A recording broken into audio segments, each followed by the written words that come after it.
आज हम बात करते हैं जीवाणु एवं विषाणुओं में अंतर या difference between bacteria and virus.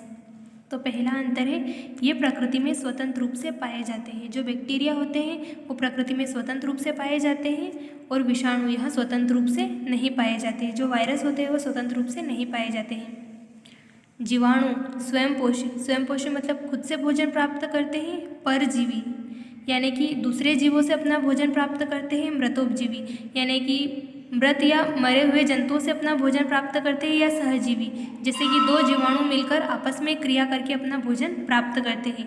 जीवाणु स्वयंपोषी, परजीवी, मृतोपजीवी या सहजीवी होते हैं। विषाणु पूर्ण परजीवी यानी कि ये दूसरों पर ही आश्रित होते हैं। दूसरे जंतुओं से अपना भोजन प्राप्त करते हैं तथा ये केवल जीवित पोषक की कोशिकाओं में ही वृद्धि कर सकते हैं। जो वायरस होते हैं वो जीवित कोशिका के अंदर ही वृद्धि करते हैं। विषाणु पूर्ण परजीवी होते हैं तथा ये केवल जीवित पोषक की कोशिकाओं में ही वृद्धि कर सकते हैं। यानी कि ये दूसरों से अपना भोजन प्राप्त करते हैं और केवल जीवित कोशिकाओं में ही वृद्धि करते हैं। इनका आकार बड़ा होता है तथा जीवाणु छनित्र को पार नहीं कर सकते हैं। जो बैक्टीरिया होते हैं इनका आकार बड़ा होता है और ये जीवाणु फिल्टर को पार नहीं कर सकते हैं। अब है वायरस। ये परासूक्ष्मदर्शी होते हैं तथा जीवाणु छनित्र को भी पार कर सकते हैं। परासूक्ष्मदर्शी मतलब ये आकार में बहुत ही छोटे होते हैं और ये बैक्टीरिया फिल्टर को पार कर लेते हैं। अब है जीवाणु। इनमें म्यूकोपेप्टाइड की बनी कोशिका भित्ति पाई जाती है। जीवाणुओं में म्यूकोपेप्टाइड की बनी कोशिका भित्ति पाई जाती है। वायरस, इनमें कोशिका भित्ति का अभाव होता है मतलब कोशिका भित्ति नहीं पाई जाती है। जीवाणु, इनमें प्रोटीन का आवरण नहीं पाया जाता है। जीवाणु में प्रोटीन नहीं पाया जाता है और विषाणु में प्रोटीन पाया जाता है या प्रोटीन का आवरण पाया जाता है।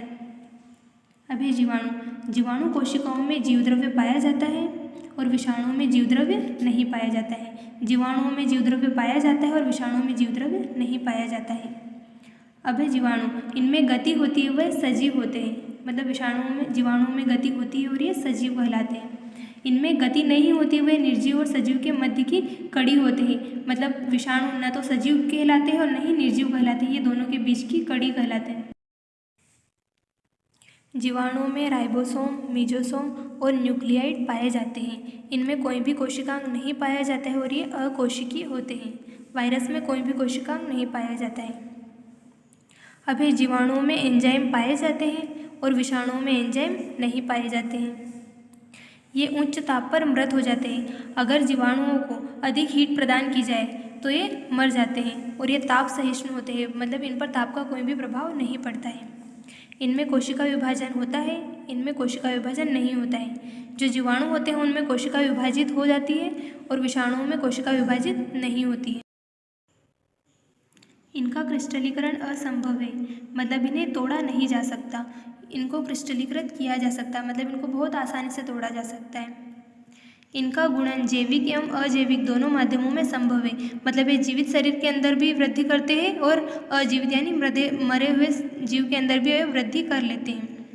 इनका गुणन केवल जीवित पोषक के शरीर में ही होता है मतलब ये केवल जीवित जीवों के अंदर ही वृद्धि कर पाते हैं, इनका पोषण हो पाता है।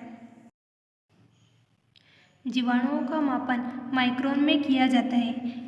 जीवाणुओं के मापन की इकाई माइक्रोन होती है और माइक्रोन में इन्हें मापा जा सकता है।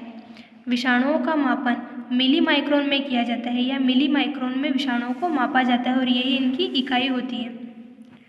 जीवाणु सामान्यतः 2 से 10 माइक्रोन तक के आकार के होते हैं। जीवाणु जो होते हैं वो 2 से 10 तक के माइक्रोन के आकार के होते हैं। इसी कारण इन्हें साधारण सूक्ष्मदर्शी से देखा जा सकता है।